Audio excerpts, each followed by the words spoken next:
दिवाळी हा सर्वांच्या आनंदाचा सण आहे। आजच्या या दिवशी मी सर्व सांगलीकरांना दिवाळीच्या आणि पाडव्याच्या खूप शुभेच्छा देतो।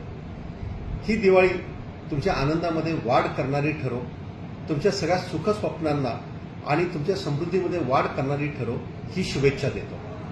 त्याचबरोबर ही दिवाळी तुमची सुरक्षित दिवाळी हो यासाठी आपल्या सर्व तरुण मुलांना आणि मुलींना मी सांगतो की आपण ही दिवाळी प्रदूषण मुक्त करण्याचा जास्तीत जास्त प्रयत्न करावा आणि तसंच कुठलीही दुर्घटना होणार नाही यासाठी काळजी घ्यावी।